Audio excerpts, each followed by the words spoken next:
Kwa hiyo washikaji zangu, leo ni siku nyingine tena tunapandisha, naandaa hapa mbegu. Haraka haraka unaona motion ni nitrogen liquid inatoka. Tunaandaa mbegu zetu kama kawaida. Kumbukeni tu bingwa ni mmoja Afrika nzima. Mzee wa bei nyasi. Ni kama na ng'ombe wako hajapata mimba jamani. Mimi nipo mzee wako hapa ng'ombe mimba.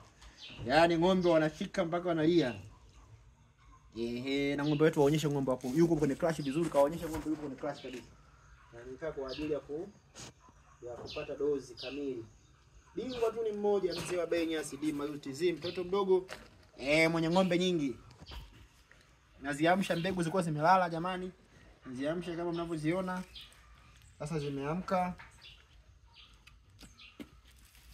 Zimeshaamka mbegu zetu.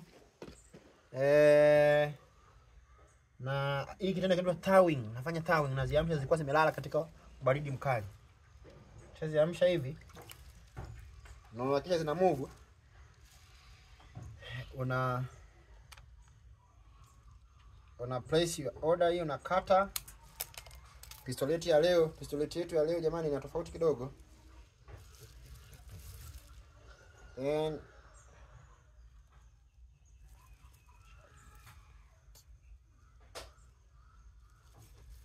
Tunaenda kumpandisha.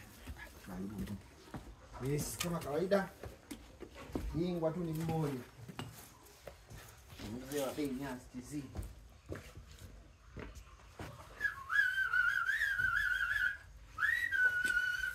Kameramani kusubiria wewe. Ndio kupandisha ng'ombe.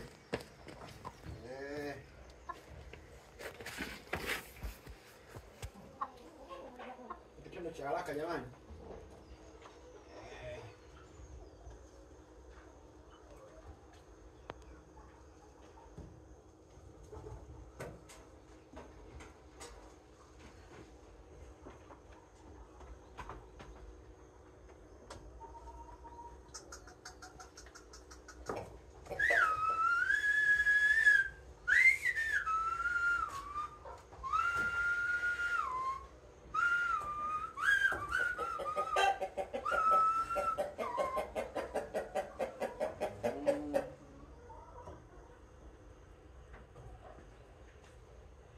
Hapa pesha pistolet kwenye cervix jamani, kwa sababu ng'ombe yupo joto. La ng'ombe funguka vizuri. Jamani sogea sasa waone kwa karibu.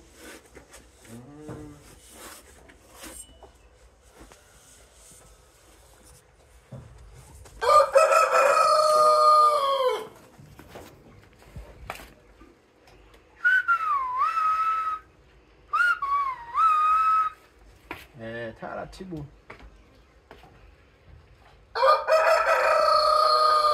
Baada hapo una place your order.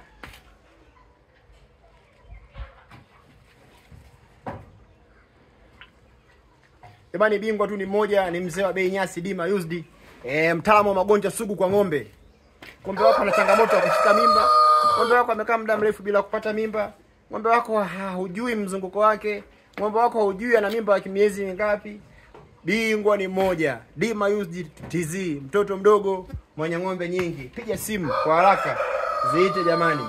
Dima UTZ, bingwa magonjwa sugu kwa ng'ombe.